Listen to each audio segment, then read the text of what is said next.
It really looks like you are in China. Look at that winter jacket. Yeah, it's sufficiently warm, but everybody in my family believes that it's not enough. So everybody's like, when they look at me for the first time, and said, "Okay, you must feel cold. You need to add clothes." Why don't they believe you? I don't know. This is something which has been the case since childhood. Every time that they look at me, they said, "Okay, you're wearing too little. You need to add clothes." And I think you're naturally a warm person. I think I'm naturally a fat person, but yeah,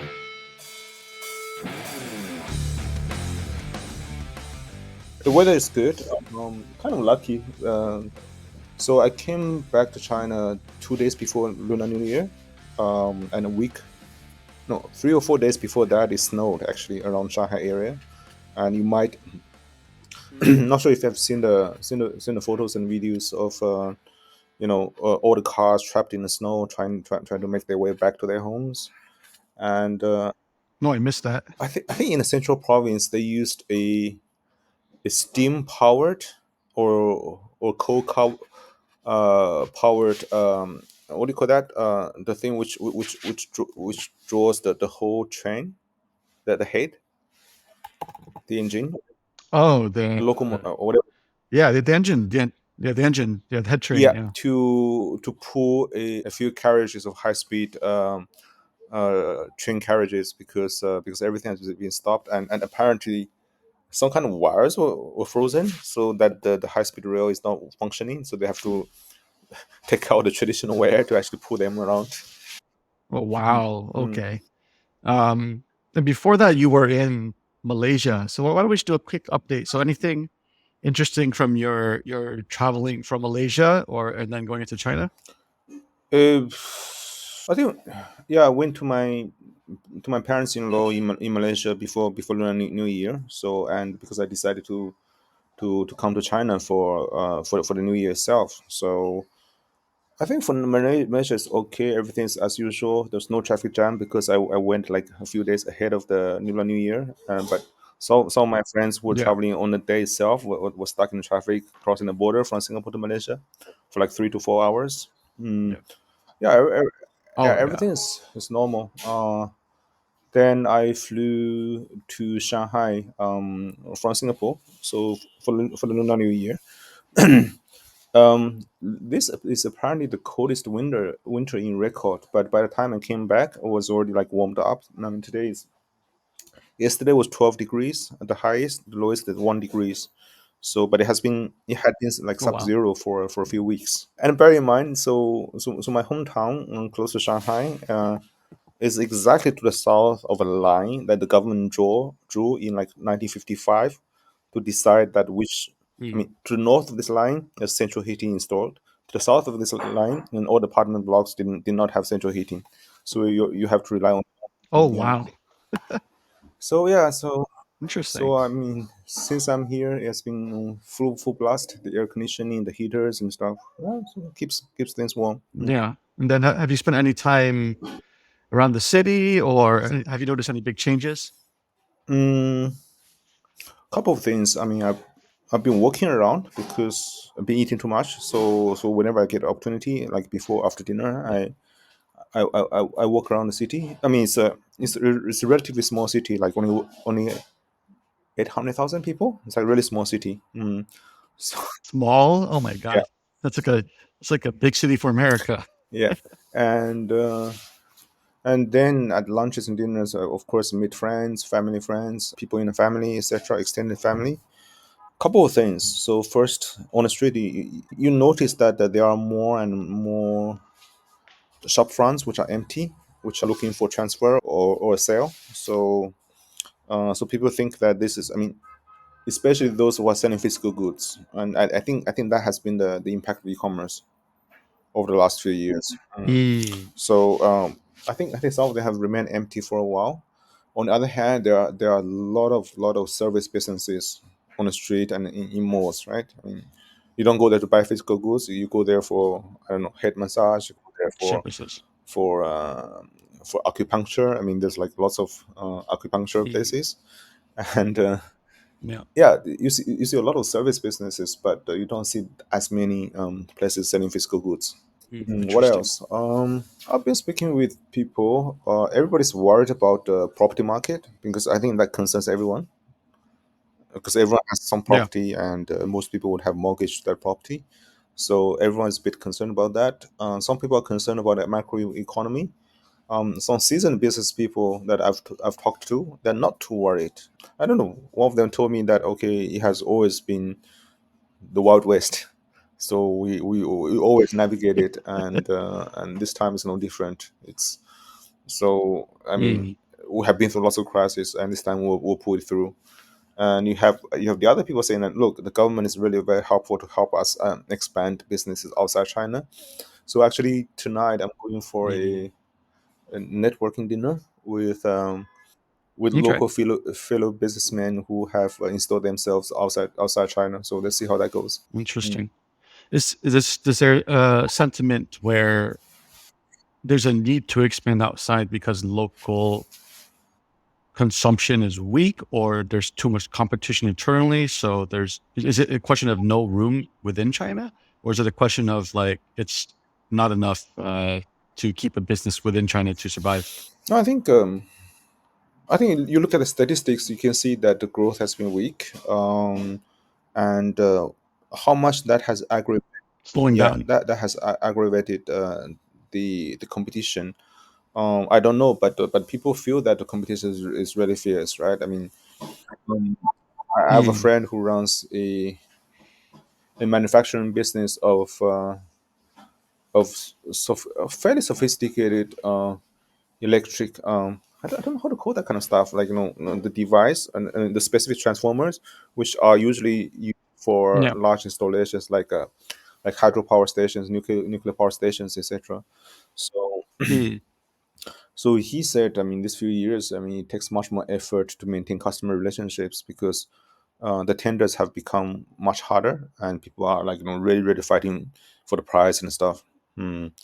But on the other mm, hand, he has got quite a number of contracts. I mean, for installation outside China. So mm. I think the latest contract he got is like in Argentina or something. I don't know how they're going to pay him, but yeah, it's in Argentina. Do you think this is maybe a turning point for because a lot of Chinese growth was very internal, building that manufacturing capacity for kind of like your friend, like for all these like supply chain parts, right? You know, it's all part of the value chain toward like maybe end products or infrastructure or Mm. something. So do you think this is maybe where this kind of trend forces China to be more globally friendly, to open up business wise, but also culturally to understand how to do business abroad? Do you think this is a bigger trend, or I mean, has this always been going on? You No, think? I think What do you? I don't know.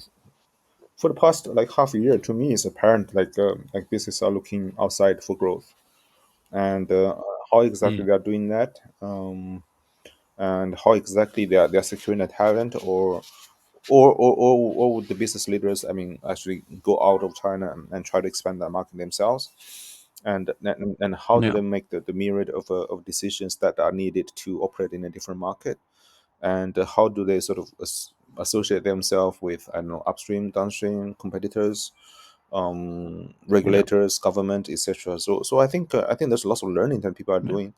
Um, but but I don't know. I mean, to quote a friend who told me like a few days before, he said, I mean, dealing with the local government here is hard enough, and I don't believe that dealing with like foreign parties is that much harder if you put enough thought into it. Yeah. Well, you know, if you have a good, strong fundamental business, of course, you know that definitely seems to be the case. Or enough if you raise enough capital, right? So Mm-mm. I don't know. Do you think they end up like is it in the nature where they'll end up planting a new flag in a new country, moving a lot of people over, or is it just going to be more touch and go basis where they just come in and fly there, and then it's just try to do business, but then go back to China? I mean, depending on what kind of businesses you do, right? So, Yeah. at my uncle's dinner 2 days ago, there was this guy who supplies. I don't know. I can't exactly understand what kind of component that he supplies, but he supplies like 70% Yeah. of that particular component, which is used in lifts across the world. Oh, interesting. And even Hmm. in a very very tough economic environment last year, he actually made lots of profit. So so for him it was obvious, right? I mean, he already has all the all the customers and global big companies buying from him. What he's trying to navigate is Yeah.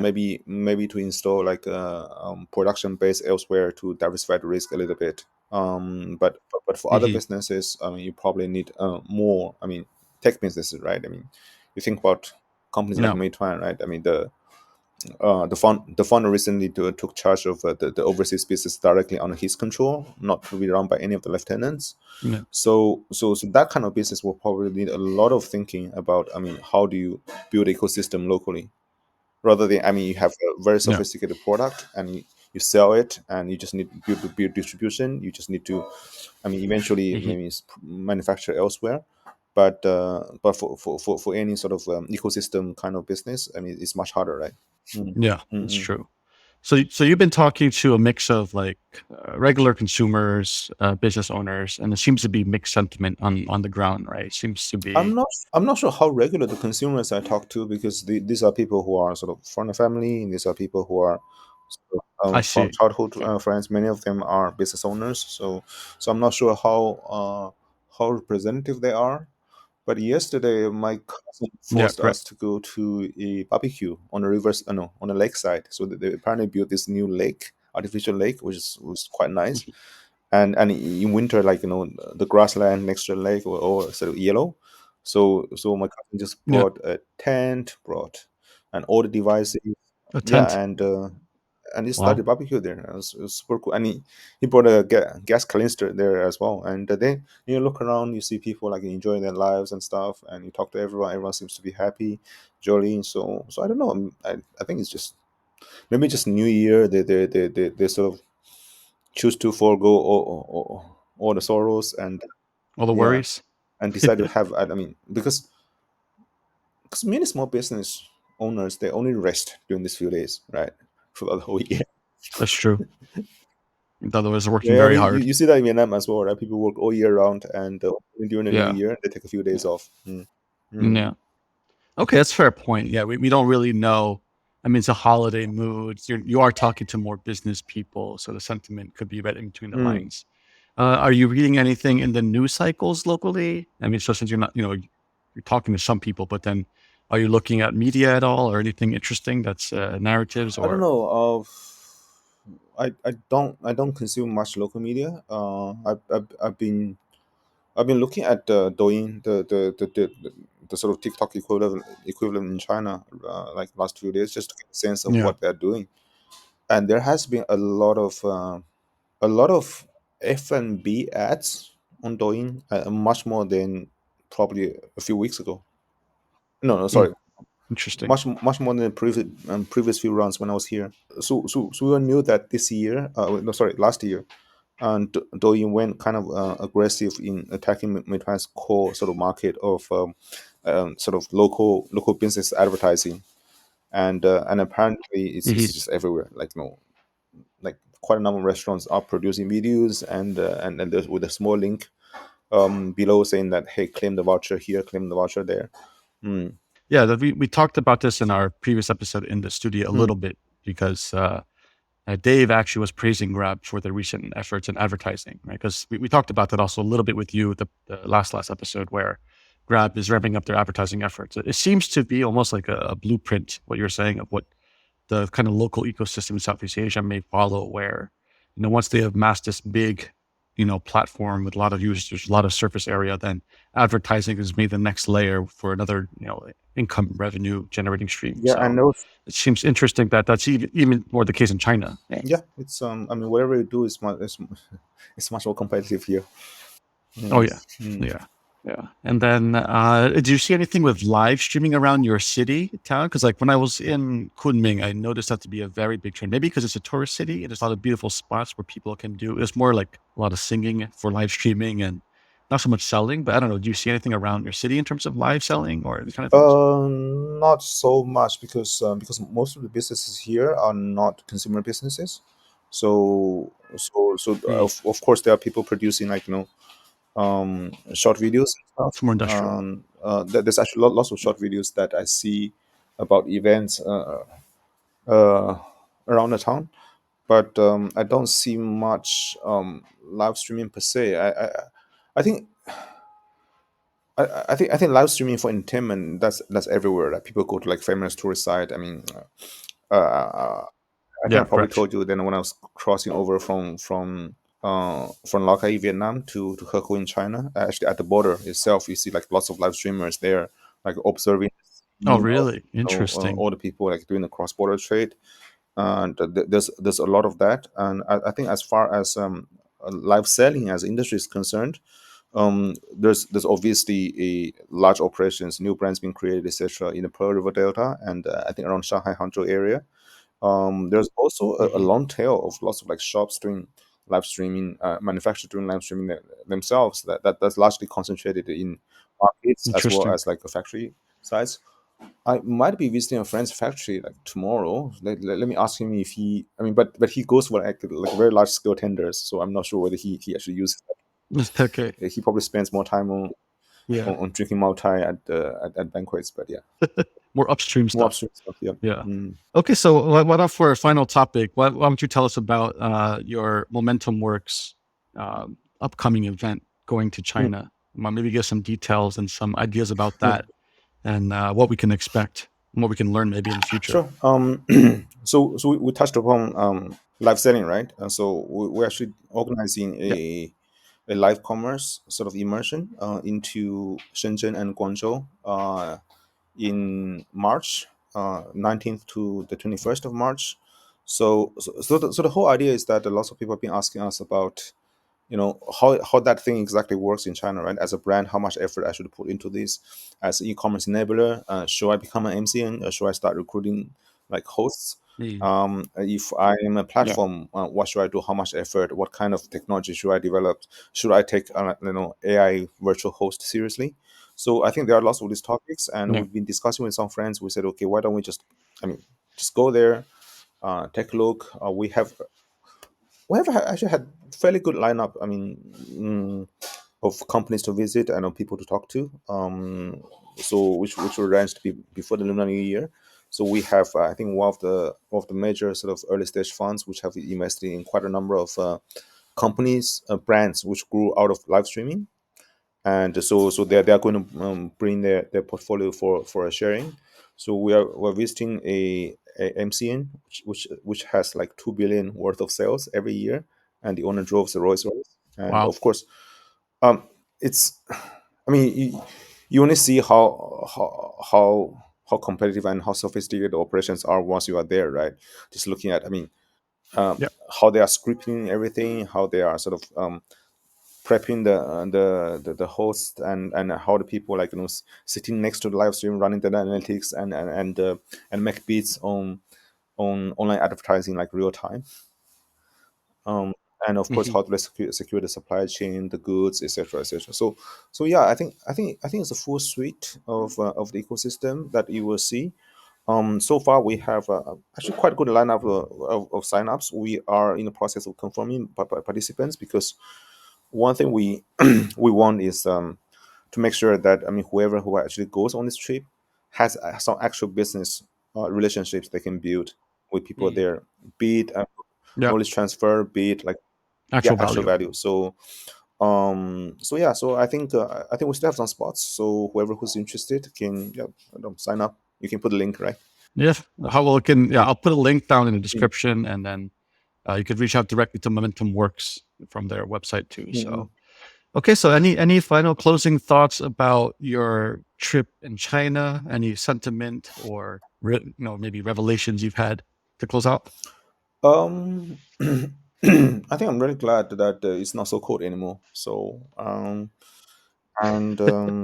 and you see that people, there's lots of anxiety, but I think most seasoned business people I talked at local level, they are actually quite resilient and they're optimistic about global markets. So that's a bit different from the business people from China who are living in Singapore that I've talked to. So it's interesting dynamics which we Interesting. can probably look at, I mean, over the year, and to see how this business is actually coming out and how they are actually making a difference, and how should the local ecosystem deal with them, right? Mm. Yeah. Yeah. It's a great idea for future content to Mm. cover. All right, Jianggan, thank you for doing a quick call, and we'll let you get back on with your Yeah. holiday. And then, we'll see you back in Singapore Enjoy soon. the festivities as well. All right. Bye bye.